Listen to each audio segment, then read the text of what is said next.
place here, just about 45 minutes, but the event itself, the United Nations General Assembly, expected to start in just about 30 seconds. Not quite clear if they are running on time, as folks are still kind of shuffling in. They are making their way into that actual meeting. Security's tight, so it's taking a little bit longer than normal to get inside. This is an outside view there in New York City as all of this does get underway.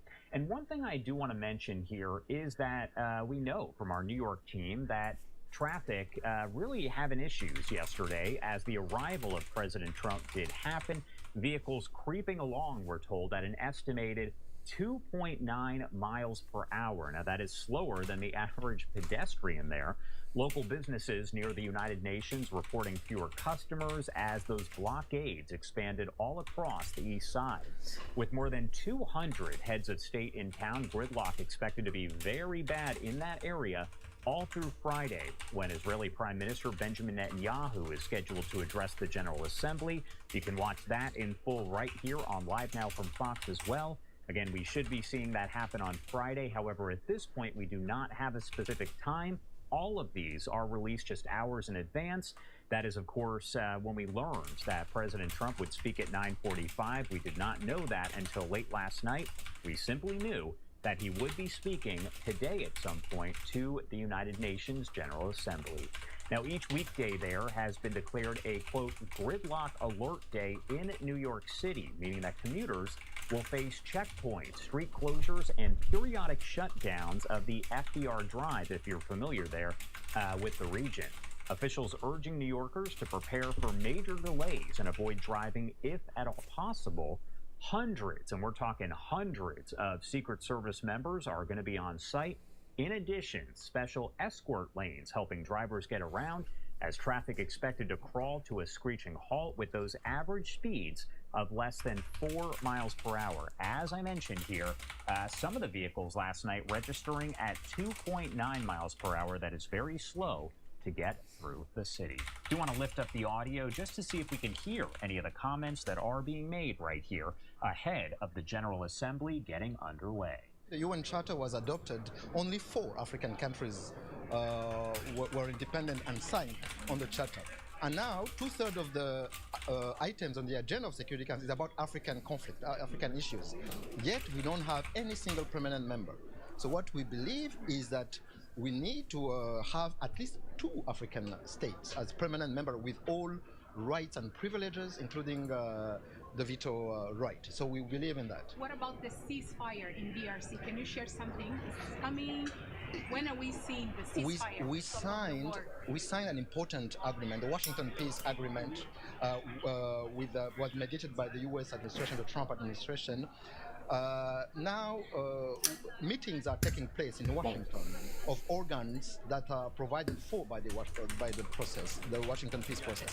But on the ground, we are concerned about the violation of the ceasefire, including the targeting of communities, Banyamulenge communities, which are being targeted as we speak with hate speech, with military attacks. So we hope that the U.S. and the Qatar and other mediations will help in putting back the agreement on the right track. Thank you very much. Thank you very much.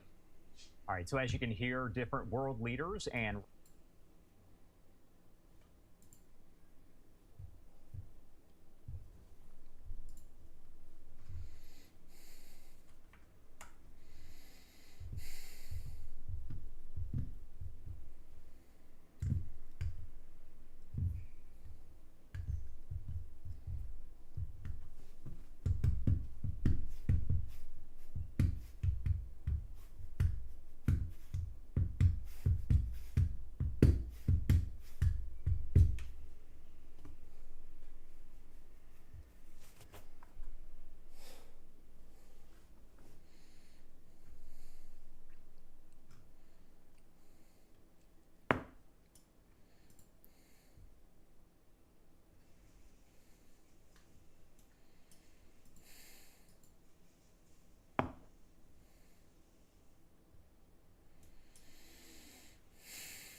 don't know why such a big deal though.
We should be hearing from President Donald Trump as well. I'm waiting, though, because you can see they keep zooming and panning over, so it's not quite clear if he's going to be walking in shortly, and we don't want to miss his arrival there to the United Nations headquarters in New York City. All right, no one coming in just yet, so let's head right back over to the floor there. Again, this is the United Nations over in New York City. Was revealed to our collective shame. This was a generation that knew almost nothing but suffering and despair. The signing of the Charter in 1945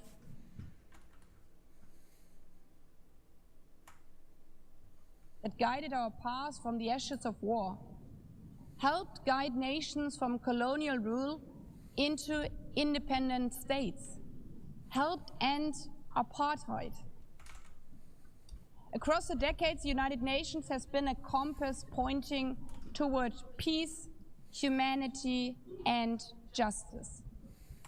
We have not always succeeded, but the story of this institution is not a story of easy victories. It's a story of falling and rising, of pulling ourselves and each other back up and trying harder.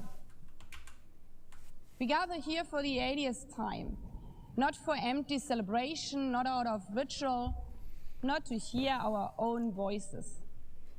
We gather to prove that this institution matters, and that through this institution, every nation represented here no matter how big or small, can summon again the strength and unity first shown in San Francisco 80 years ago.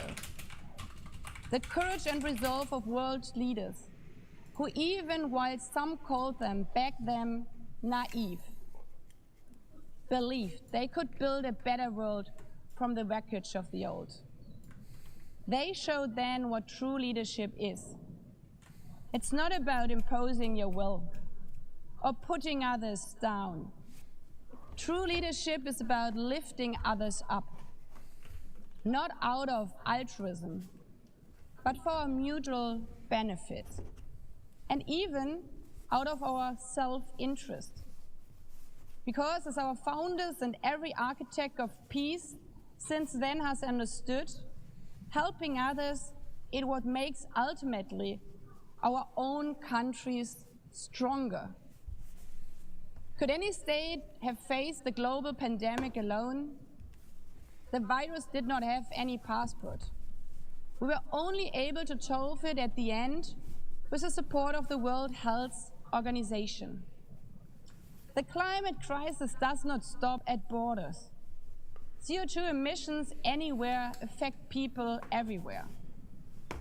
Even the wealthiest cities in the world cannot shield themselves from wildfires. And imagine coming here by plane, how safe would you feel to step into the next airplane if there were no International Civil Aviation Organization anymore, which is responsible for setting safety regulations for 5 billion passengers each year?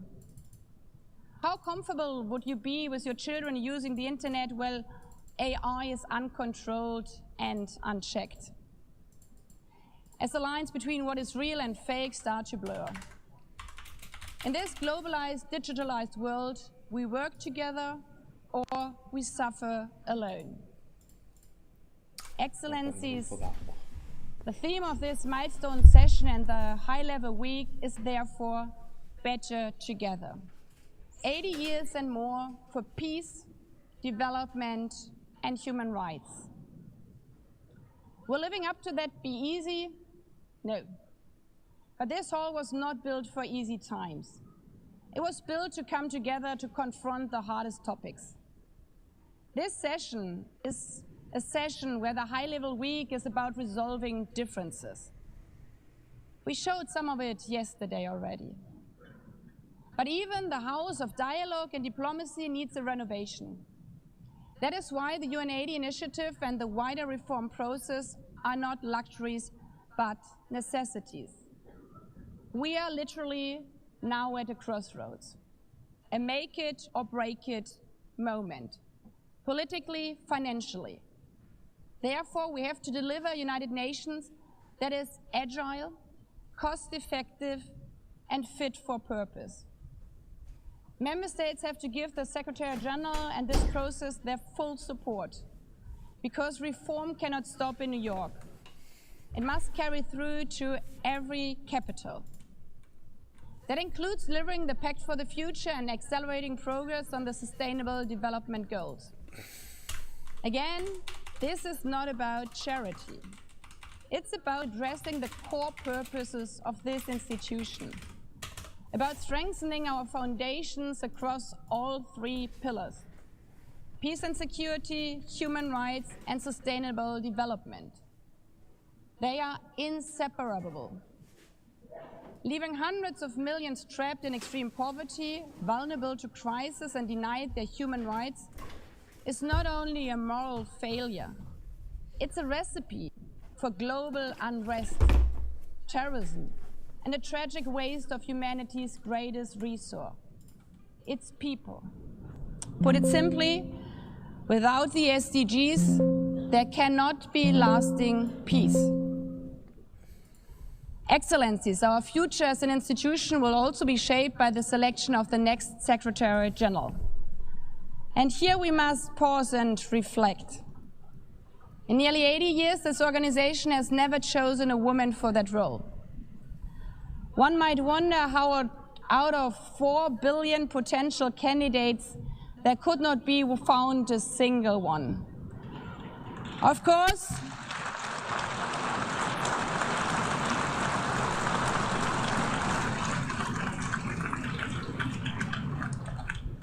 core purposes of this institution, about strengthening our foundations across all three pillars: peace and security, human rights, and sustainable development. They are inseparable. Leaving hundreds of millions trapped in extreme poverty, vulnerable to crisis, and denied their human rights is not only a moral failure, it's a recipe for global unrest, terrorism, and a tragic waste of humanity's greatest resource, its people. Put it simply, without the SDGs, there cannot be lasting peace. Excellencies, our future as an institution will also be shaped by the selection of the next Secretary General. And here we must pause and reflect. In nearly 80 years, this organization has never chosen a woman for that role. One might wonder how out of 4 billion potential candidates, there could not be found a single one. Of course,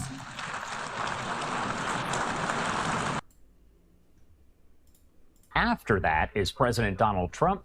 That was slated to start 9:45 a.m. Eastern Time. Of course, clearly they are running a little bit behind. Again, we do have this live image right here. I do want to pop it up on your screen. As you can see, what is expected to be the arrival of President Donald Trump at the headquarters of the United Nations in New York City. He has not walked in just yet, but you can see the cameras are panning over to the doors. They are awaiting his arrival. We want to make sure to bring that to you here on Live Now from Fox as it does happen. And a reminder, when President Trump speaks, as always, we are going to bring that to you in full, commercial-free and uninterrupted. Let's head to a quick 2-minute commercial break now at 9:46 on the East Coast and 6:46 on the West Coast. We'll be right back.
Order filled.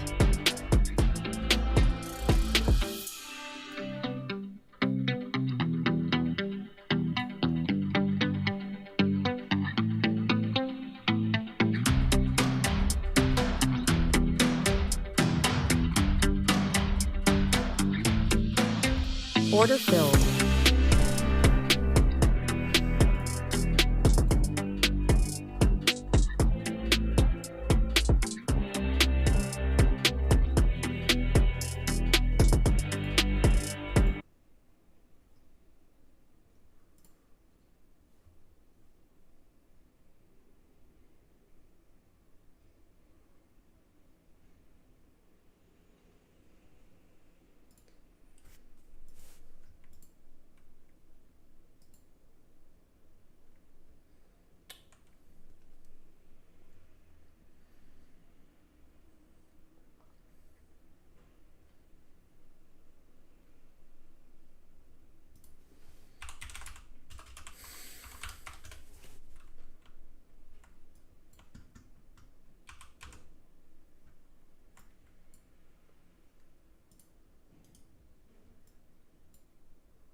continue as an independent nation and as a people free from any type of guardianship.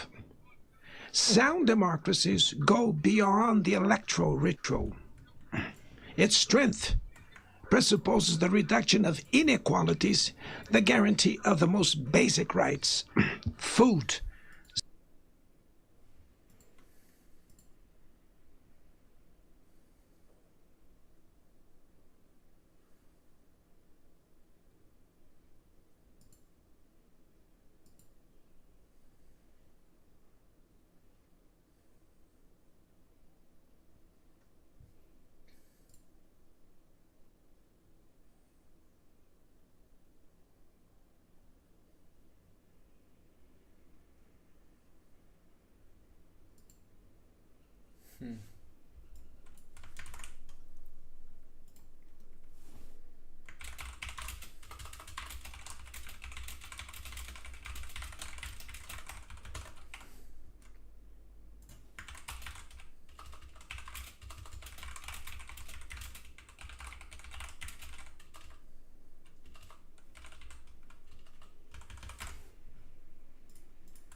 Oh my, such a big deal.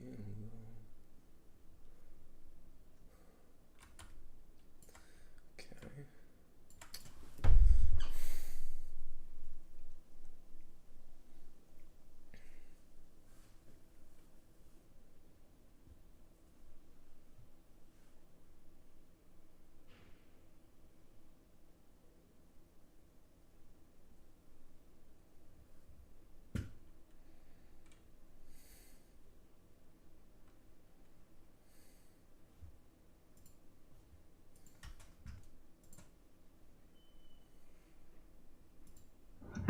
attacks on regulation serve to cover up hidden interests and provide shelter for crimes such as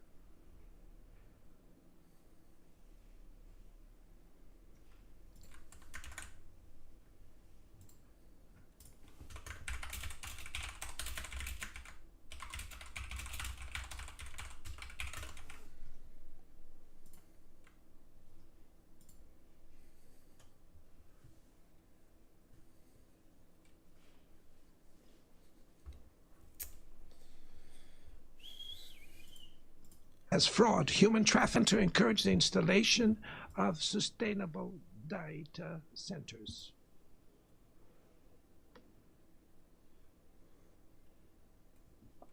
To mitigate the risks of artificial intelligence, we are committed to building multilateral governance in line with the Global Digital Compact that was approved in this plenary last year. Ladies and gentlemen, Your Excellencies, in Latin America and the Caribbean, we are experiencing a time of growing polarization and instability. Maintaining the region as a zone of peace is and was our priority. We are a continent free of weapons of mass destruction, without ethnic or religious conflicts. The comparison between crime and terrorism is worrying. The most effective way to combat drug trafficking is to cooperate to suppress money laundering and limit arms trade. Using lethal force in situations that do not constitute armed conflict is tantamount to executing people without trial.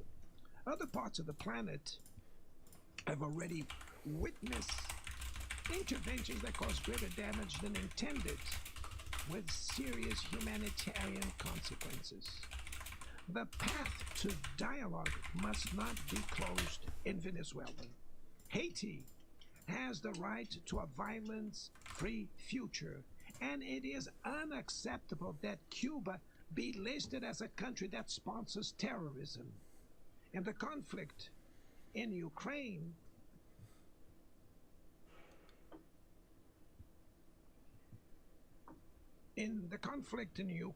we all already know that there will be no military solution. The recent meeting in Alaska raised hopes for a negotiated way out. It's necessary to pave the way for a realistic.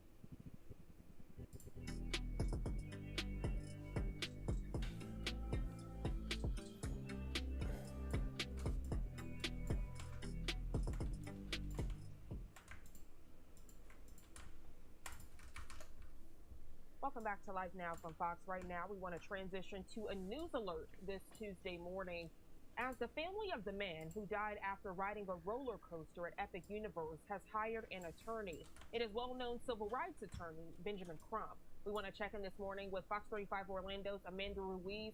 She joins us live outside Epic Universe with the latest details. Amanda, good morning. Good morning. Yes, Ben Crump wants justice and answers for Kevin Zavala's family. He says they deserve to know what happened to him. 32-year-old Kevin Zavala died from multiple blunt force injuries after riding Stardust Racers at Epic Universe last week. The Orange County Sheriff's Office says Zavala had a pre-existing spinal cord injury and was taking medication. His GoFundMe also says he was in a wheelchair. Now, his family wants to know what happened. They are calling for the release of maintenance logs, inspection records, ride data, and video. Ben Crump, known for taking on high-profile civil rights cases, says his team will fight for his family to get those answers. Crump says in a statement, this tragic loss demands a thorough investigation and full transparency. A man died after boarding a ride that should have been safe. We will hold all responsible parties to account and fight to ensure Kevin's family receives the answers and justice they deserve. A letter to Universal Orlando team members from Park President Karen Irwin says, our internal findings to date confirm that the ride systems functioned as intended. Equipment was intact at the start of the ride, throughout the duration of the ride, and upon the ride's vehicle returned to the station, and our team members followed procedures. State investigators backing that up, saying current findings align with those shared by Universal after monitoring the same tests and reviewing the same information. Fox 35 spoke with a licensed engineer and certified safety professional on his analysis of the case. If in the 4G range, that's on the that's a fair amount of acceleration, but not unheard of. That's something that if you're getting into that kind of range, you might have advisories. If somebody has pre-existing spine conditions or the like, they may not want to ride on a 4G acceleration ride. And Ben Crump also represented the family of Tyree Sampson. He was the teenager who passed away after falling out of an Orlando freefall ride back in 2022. Reporting in Orange County, Amanda Ruiz, Fox 35. From the climate crisis. The year of 24 was the warmest already registered. COP30 in the city of Belém, Brazil, will the cope of truth.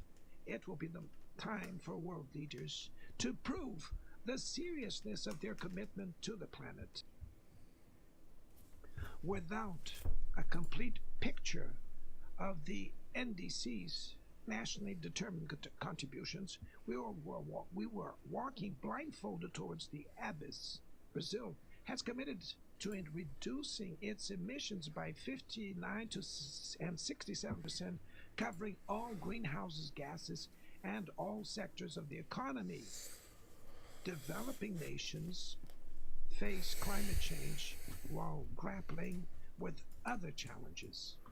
Meanwhile, rich countries enjoy a standard of living reached at the expense of 200 years of greenhouse gas emissions, demanding greater ambition and greater access to resources and technology.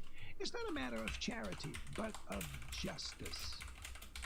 The race for critical minerals essential for energy transition cannot reproduce the predatory and asymmetrical logic that has characterized recent centuries. In Belém City, the world will learn about the reality of the Amazon, Brazil has already reduced deforestation by half in the region in the last 2 years. Eradicating it requires ensuring decent living conditions for its millions of inhabitants. Promoting sustainable development is the objective of the Tropical Forest Forever facility, which Brazil intends to launch to compensate countries that keep their forests standing. But the time has come to move from the negotiation phase to the implementation stage. The world owes a lot to the regime created by the Climate Convention. Climate change needs to be brought to the heart of the UN so that it gets the attention it deserves. A council linked to the General Assembly with the power and legitimacy to monitor commitments provide coherence to climate action. This is a fundamental step towards a broader reform of the organization, which would also include an expanded Security Council in the 2 member categories. Few areas have worsened as much as the multilateral trading system.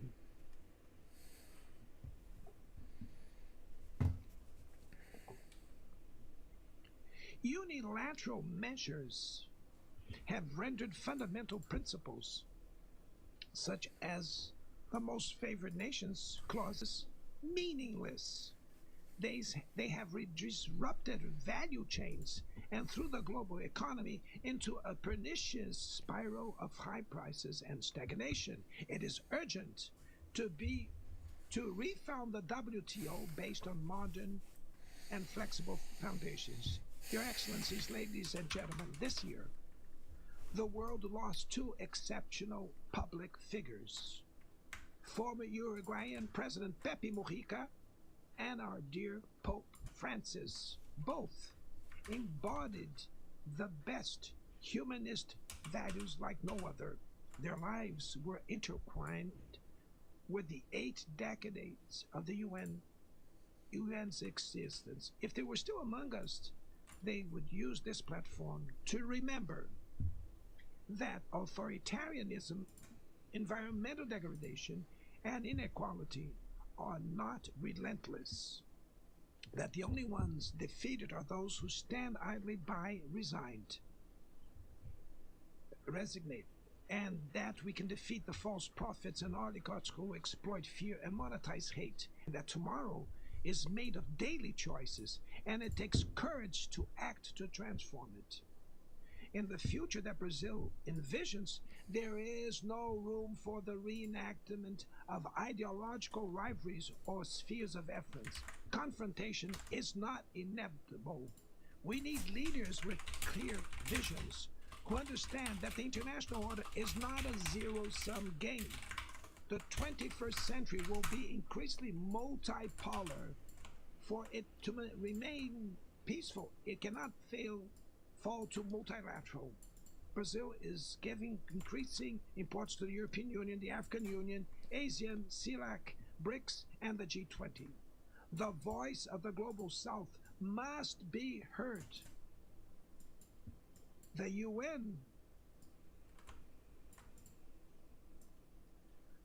has today almost 4 times more members than the 51 who were at its foundation.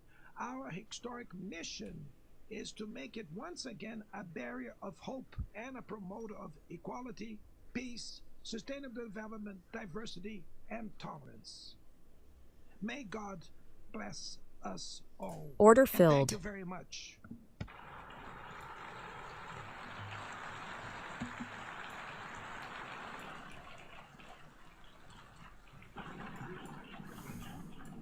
On behalf of the Assembly, I wish to thank the President of the Federative Republic of Brazil,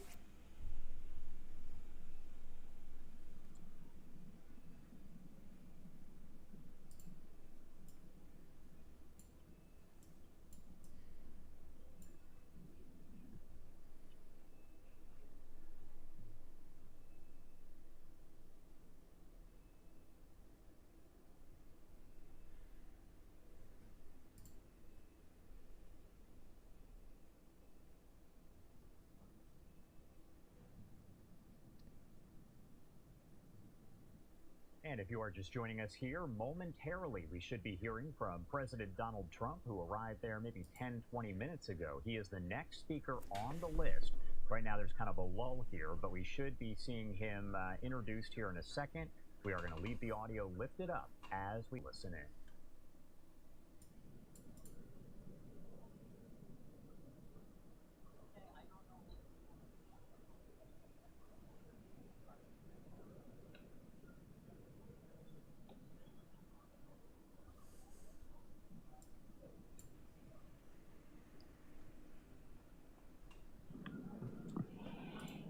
The Assembly will hear an address by His Excellency Donald Trump, President of the United States of America. I request protocol to escort His Excellency and invite him to address the Assembly.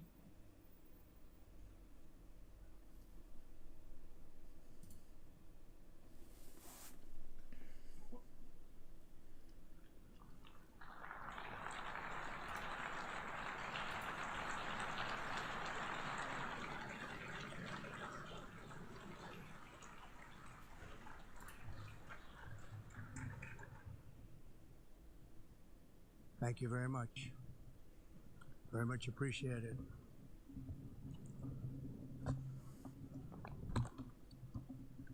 And I don't mind making this speech without a teleprompter, because the teleprompter is not working.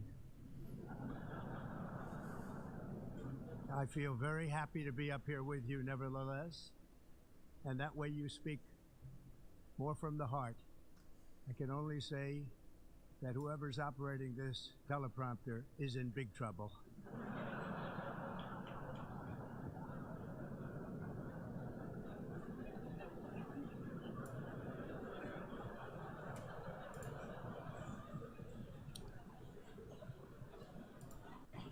Hello, Madam First Lady. Thank you very much for being here. Madam President, Mr. Secretary General, First Lady of the United States, distinguished delegates, ambassadors, and world leaders. 6 years have passed since I last stood in this grand hall and addressed a world that was prosperous and at peace in my first term. Since that day, the guns of war have shattered the peace I forged on 2 continents. An era of calm and stability gave way to one of the great crises of our time. And here in the United States, 4 years of weakness, lawlessness, and radicalism under the last administration delivered our nation into a repeated set of disasters. 1 year ago, our country was in deep trouble, but today, just 8 months into my administration, we are the hottest country anywhere in the world, and there is no other country even close. America is blessed with the strongest economy, the strongest borders, the strongest military, the strongest friendships, and the strongest spirit of any nation on the face of the earth. This is indeed the golden age of America.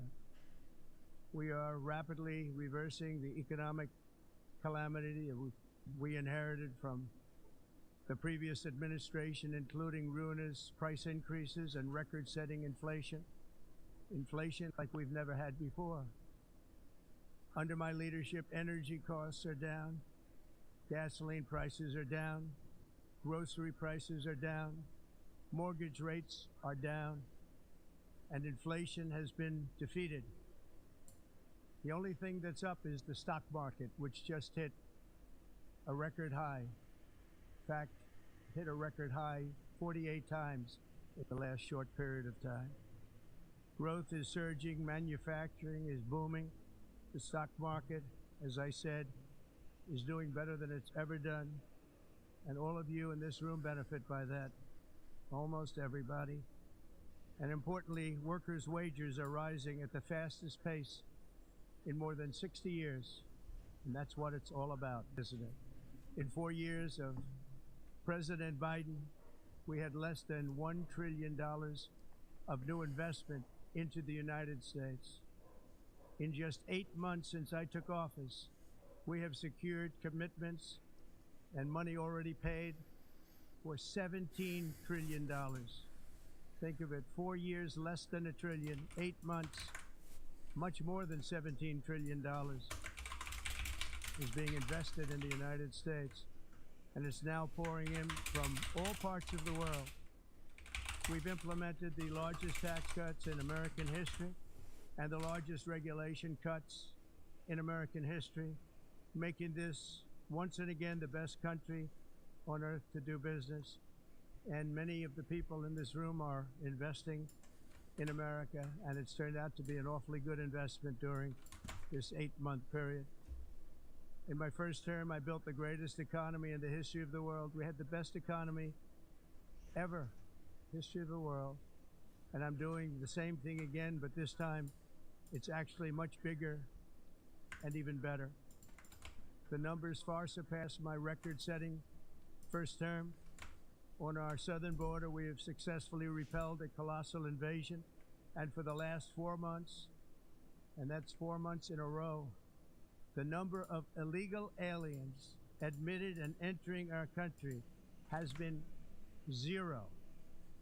Hard to believe, because if you look back just a year ago, it was millions and millions of people pouring in from all over the world, from prisons, from mental institutions, drug dealers. All over the world they came. They just poured into our country with the ridiculous open border policy of the Biden administration. Our message is very simple. If you come illegally into the United States, you're going to jail, or you're going back to where you came from, or perhaps even further than that. You know what that means. I want to thank the country of El Salvador for the successful and professional job they've done in receiving and jailing so many criminals that entered our country. And it was under the previous administration that the number became record-setting, and they're all being taken out. You have no choice. And other countries have no choice, because other countries are in the exact same situation with immigration. It's destroying your country, and you have to do something about it. On the world stage, America is respected again like it has never been respected before. You think about 2 years ago, 3 years ago, 4 years ago, or 1 year ago, we were a laughingstock all over the world.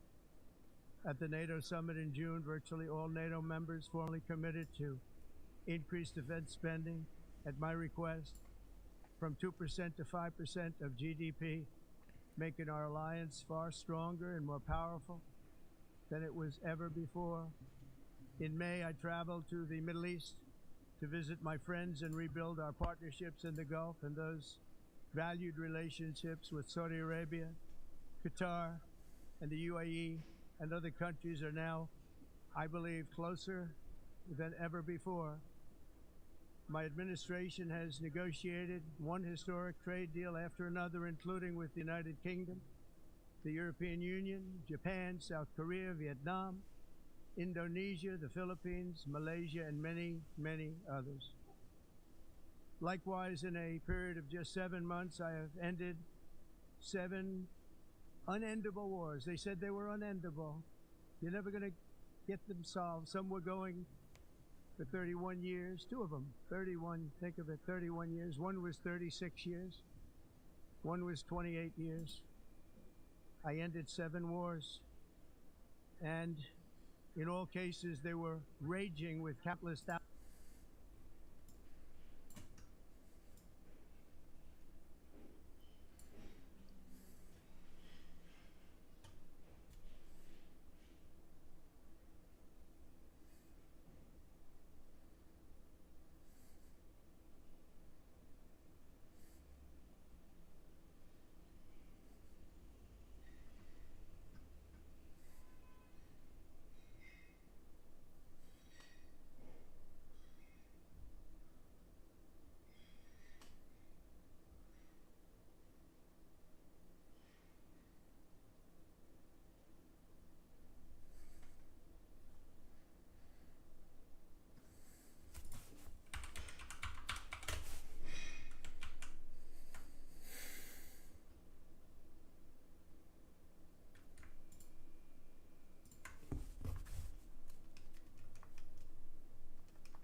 Order filled.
Order filled.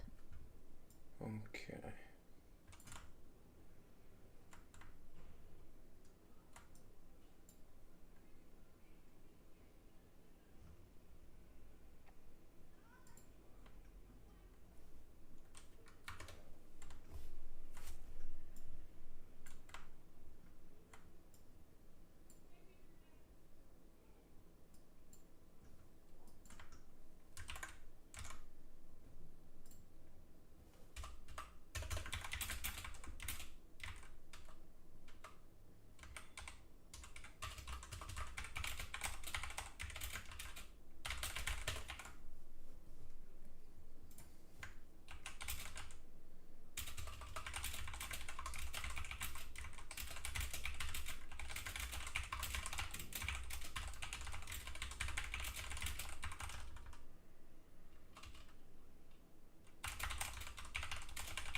Non esattamente carino, però.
So